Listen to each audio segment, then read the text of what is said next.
So, what is your advice to somebody who wants to become a whole food plant-based eater? Tell me why you want to do it first, because they always talk about, at least when it terms like when we talk in weight loss, the why that makes you cry. You need to know the reason you're doing it, because that will keep you on the path when things get tough, right? So a lot of people do it, like myself. I started out because of animal ethics, and because that was my starting point. I'm never going to not be vegan. I mean, it's just, a lot of people do it for health, which is great, and the environment, which is great. But because of my reason for doing it, I never wavered, because it was tied into who I was as a person and my ethics. When you do it just for your health, well, guess what? If your health improves, maybe it's okay now to eat a little animal products, right? So know why you want to do it first, because also if the only reason you want to do it is because you heard it's great for weight loss, which it is, well, then what happens when you lose weight, right? So first of all, know why you want to do it, I think is important, because if that can help you when things get tough.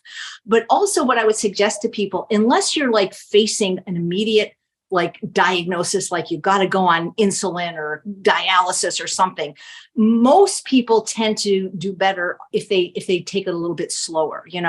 I mean, because I was doing it for ethical reasons, it was like overnight, right? But I think if you just crowd out the bad, that's, I think, is one of the best things people can do, because it can be a real shock to the system and your culture and your environment and your social life to do this overnight. So educate yourself. See, I have a chapter in my book, The Secrets to Ultimate Weight Loss, called The 7 C's to Success. And one of the C's is continuing education.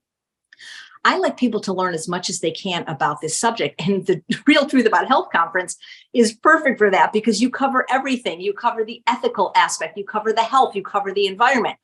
If you don't have time to watch all 17 days, there's a few documentaries that have been around for a while that I always tell people: watch Forks Over Knives, watch Cowspiracy, watch Earthlings. One is about ethics, one is about environment, one is about health.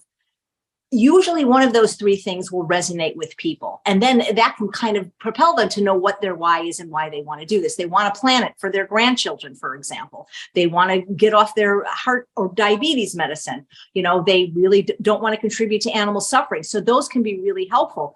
But again, I really believe, and I'm probably one of the few people in the plant-based space that believes this, is the root of the reason.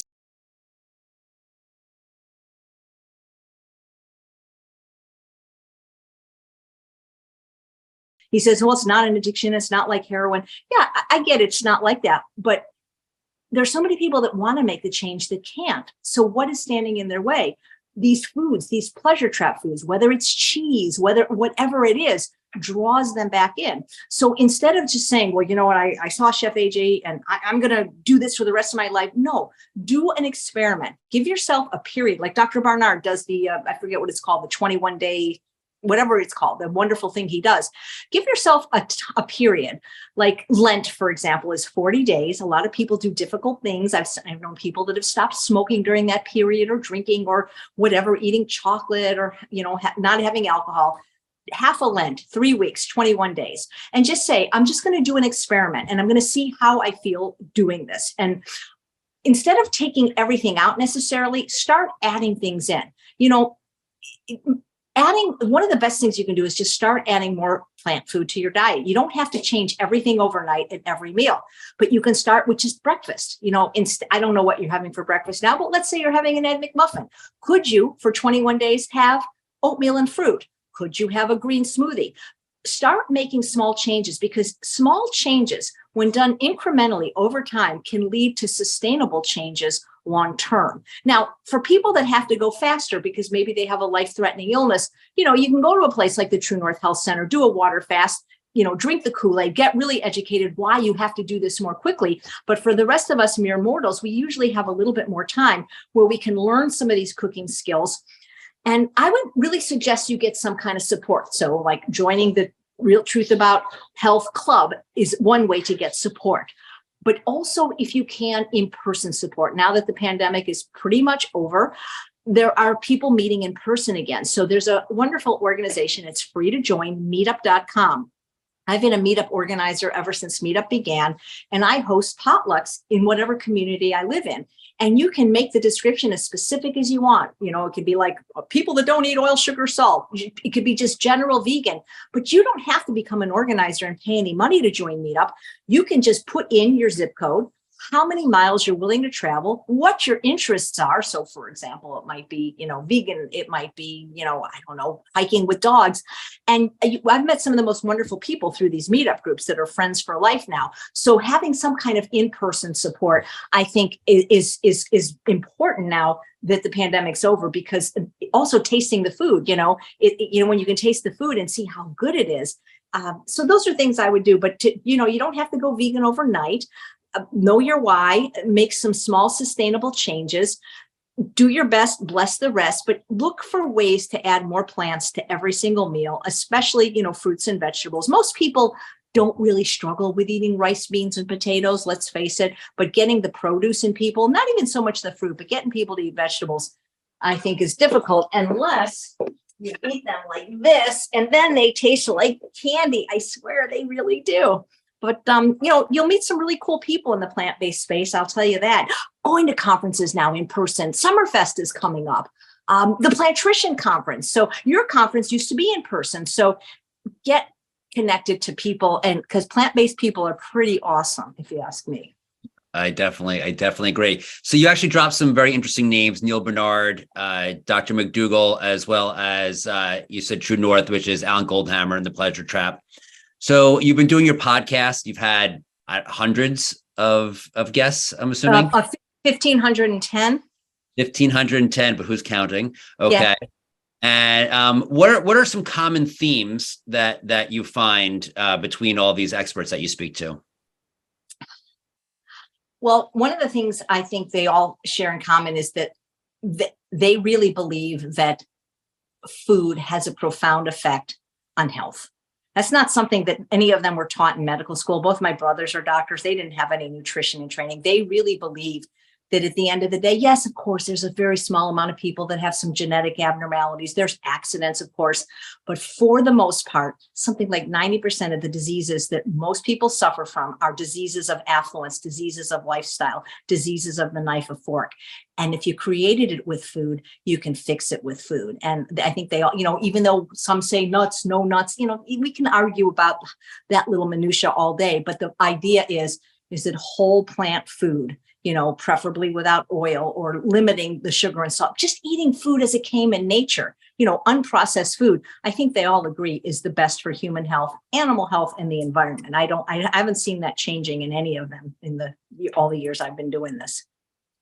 So with that, how do you make food without sugar, salt, and oil taste good? I mean, you made a whole bunch of dishes, but what is the philosophy behind it? Yeah. So the thing is it's a great question, because I didn't always cook this way. Obviously, I didn't know that these ingredients were appetite stimulants that were calorically dense. Maybe salt's not calorically dense. That made you eat more. What people don't understand about oil is that it really has no taste. It really doesn't. When people dip their bread in oil, it's usually oil and vinegar. It's not, oil is 4,000 calories per pound. And all it does is add calories. It doesn't add fiber. It doesn't add nutrients. Our population, 70% are overweight or obese.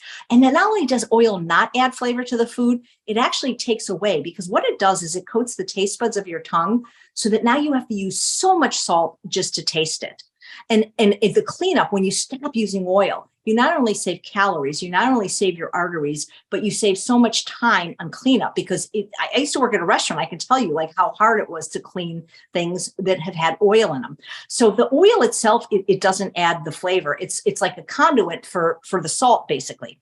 And so, if people want to eat fat, use whole nuts, use whole seeds, use avocado. I'm not telling people not to eat. Not everybody has to be on a low-fat diet like Dr. McDougall and Dr. Esselstyn recommend. Just certain people might do better with it if they're food addicts, if they have a lot of weight to lose. But nobody needs to be taking oil. Think about it. Our ancestors, where is oil in nature? There is no oil in nature. There's olives in nature. There's coconuts in nature. our ancestors are, this paleo keto stuff. Nobody could make oil. I mean, most people can't even open a coconut when they have the proper tools, let alone make coconut oil. So oil is for cars. It's not for people. There is no reason that anybody, whether they're vegan or not, needs oil. To me, it's a triumph of marketing over science. It's hypercaloric malnutrition. I mean, it's just ridiculous. And, so I don't get it at all. But, salt I get, because salt to most people tastes good. But people also have to realize it's an appetite stimulant and it makes you eat more food when you use it. But it's also a very lazy way to season. And there are so many delicious seasonings right now. When you get the PDF that I'm going to send you, if you write me at help@chefaj.com, I'm including a recipe for a pepperoni seasoning that I have permission from Kathy Hester to use. I mean, you don't need salt. You need to know how to season your food. The thing is when you're used to eating a diet high in sugar, fat, and salt, and then you eat the food the way I made it, the first meal may not taste like a 5-star restaurant. But when you neuroadapt, when you take the time to get used to less stimulating food that's not going to stimulate, that's the rice pudding, which I'll show you in a minute. It's not going to, hyperstimulate the dopamine pathways. When you're used to this food at a more appropriate caloric density, this can taste really good. But last night I hosted Dr. Esselstyn on my channel, and he was saying it can take about, according to the Monell Chemical Senses Bureau, it can take about 90 days from people eating a lot of fat and oil to appreciate and enjoy foods without all that hyperstimulation. With salt, it only takes about 30 days. The thing about salt is it's insidious. There is actually more salt in bread than in potato chips because it's hidden where you can't taste it. So I find that knowledge is power. And about 12 years ago, I read a book called The End of Overeating by the former head of the FDA under President Bill Clinton called David Kessler was his name. And a similar book came out a few years later by Michael Moss called Salt, Sugar, and Fat, How the Food Giants Hooked Us. And when I learned that the processed food industry purposely added more sugar, fat, and salt to their food than or in the restaurant industry too, than you would at home, in order to basically addict us or make us customers for life, it upset me so much. I stopped eating all processed food, even healthy vegan processed food, because I didn't want my dollars going to hijack my brain chemistry and my taste buds. If you think about it, there is no sugar, fat, and salt together in nature. We weren't meant to activate those dopamine pathways simultaneously. They're sweet in nature and it comes from fruit. There's salt in nature and it comes from green vegetables. And there's fat in nature like nuts, seeds, and avocados. But there's no food in nature that has sugar and fat and salt, fat and salt, or sugar, fat, and salt in the same mouthful. But that's exactly what processed food is. And that's why you get overstimulated and you can't enjoy foods without these things. And that's why I think food addiction, I'm so glad you're having Dr. Goldhammer on, because I basically learned everything from him and Dr. Lyle in The Pleasure Trap. So that's the problem. And so it's not that the food tastes better. People perceive that this junk food or this high caloric food tastes better. It's not so much about taste. It's that more dopamine is being stimulated in the brain. So they're getting more pleasure. But if you have been raised without these foods, like Dr. Goldhammer's children, or you have a period of abstinence from them, I'm telling you, I know it sounds crazy, but I would rather eat this than the peanut butter parfait, because to me, this tastes like eating candy. It's absolutely delicious from a person that didn't eat vegetables for the first 43 years of life. So taste can change. Habits can change. You just take it one step at a time, a day at a time, a meal at a time, a bite at a time. It only looks easy because I've been doing it for 46 years.